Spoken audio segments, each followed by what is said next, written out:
Pozdrav dobrim ljudima! Danas ću vam pokazati klase i ID-ove. Prošli puta smo obojali paragrafe u zelenu boju, kao što vidimo. A šta ako želimo da samo neki budu obojani? Zato imamo klase. Idemo dodati prvom i trećem paragrafu klasu s vrijednosti zeleni tekst. Odimo u Atom i napišemo class, stisnemo Enter i damo vrijednost zeleni tekst. To isto trebamo napraviti trećem, samo sam ja previše lijen pa ću to samo prekopirati. Dobro, spremimo izmjene i odimo u Master CSS. Ovdje moramo promijeniti selektor, jer ako sad odemo, osvježimo, neće se ništa promijeniti i dalje su sva tri zelena. Ovdje moramo staviti novi selektor i zapamtite pred svaku klasu ide točka i onda ide naziv klase. Kod nas je to zeleni tekst. Sada kad spremimo i odemo na web stranicu, osvježimo, vidimo da je stvarno samo prvi i treći dizajniran. Ovaj drugi je ostao skroz normalan tekst. Dobro.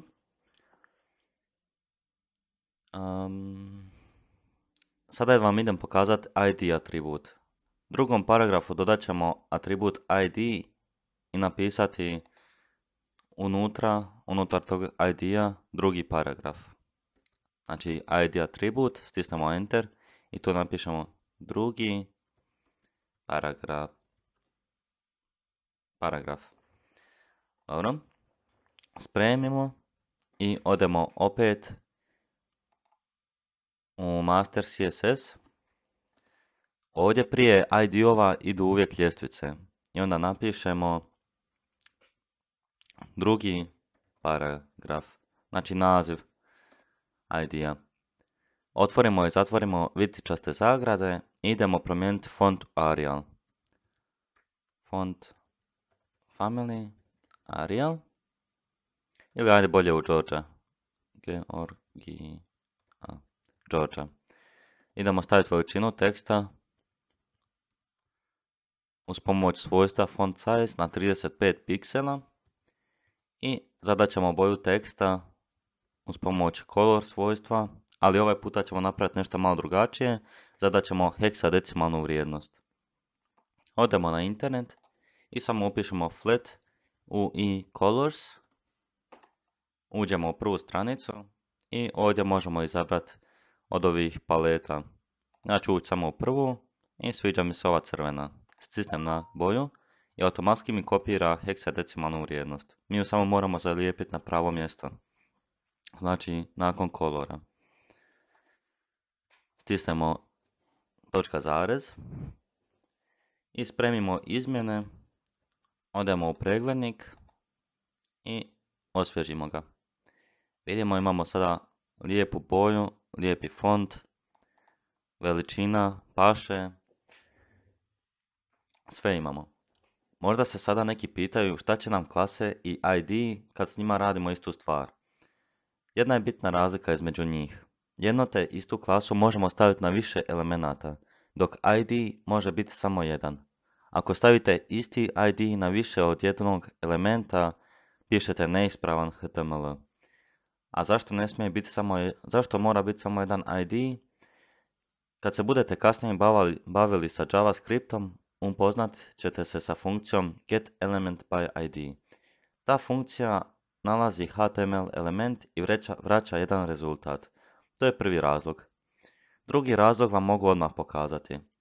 Recimo da imate stranicu s puno sadržaja i želite da korisnik bude u mogućnosti da preskoči neke teme i da dođe ravno do sadržaja koji ih zanima. To možemo napraviti pomoću ID-a. Idemo simulirati dugačku web stranicu sa puno sadržaja. Svaki paragraf ćemo staviti unutar diva i svakom od njih dati ID s naslovom sadržaja. Uđemo u Atom i sad prvo ćemo napisati div i tako ćemo ubaciti. I možemo opet isto napraviti div, enter, ubacimo paragraf između I samo još jednom to moramo napraviti. I ubacimo paragraf između. Nek naslovi budu Durpin, Kameleon i Piton. Ne treba nam klasa, napravit ćemo ovo pomoću ID-a. I nek prvo bude Durpin. Druga tema neka bude Kameleon. I treća tema neka bude Piton. ID Piton. Idemo sada svakim od ovih dodat naslov. Stavimo H1 i napišemo Durpin. I kako bi simulirali malo dužu stranicu da stvarno nešto piše o Durpinima, napisat ćemo Lorem 400. I stisnemo tab. Sad imamo 400 riječi koje lijepo ovako izgledaju, ali isto ih razumijem kao i kineski. Ali nema veze. Idemo to isto napraviti i kod Kameleona. Lorem 400. I trebamo još naslov dodat, H1. I ovdje pišemo znači Kameleon. U treći isto idemo dodat naslov. Piton. I dodat ćemo još 400 riječi. Dobro. Idemo sada spremiti izmjene. I odemo u preglednik. Osvježimo i vidimo sad imamo naslov Durpin. I neke informacije o Durpinima. Pa onda imamo Kameleon, informacije o Kameleonu. I onda imamo Piton, informacije o Pitonu. Kada bi željeli da dođemo do Pitona, morali bi spustiti skroz stranicu dok ne dođemo do ovdje. Ali postoji jednostavniji način. Pošto smo koristili ID, možemo samo dodati na kraj URL-a ljestvice i Piton. I onda stisnemo Enter. Ljestvice, Piton, stisnemo Enter i vidite on nam automatski spusti stranicu do tog mjesta gdje se nalazi sadržaj o Pitonu. Ova se akcija da i animirati uz malo JavaScripta i onda bi to izgledalo otprilike ovako, ali u to nećemo sada ulaziti. Znači, neko stisne Piton i onda bi ovako se spustilo, ne bi nam automatski samo prebacilo, kao što sad radi. Dobro. Idemo sada dalje. Ovaj način je dobra prečica do našeg sadržaja, ali kako će neka stara baka? Prilično sam siguran da ona ne zna šta je URL, a ne da zna nadopisati ID gore kako bi došla do svoje teme. Idemo to napraviti malo prijatnije za korisnika.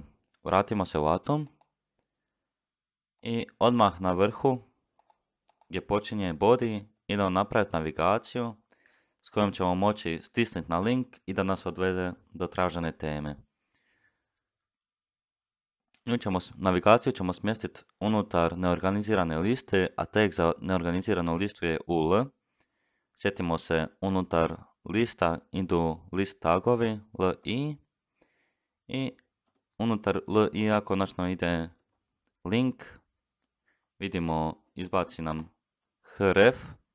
Prvo ćemo napisati vrijednost, znači taga. Prvo je Durpin. Kopirat ćemo ovo 3 puta. Drugo je Kameleon. A treće je Piton. I sada ostavimo ovu ljestvicu i napišemo Durpin. Znači ID, vrijednost ID-a. Vidite ovdje je sad Kameleon.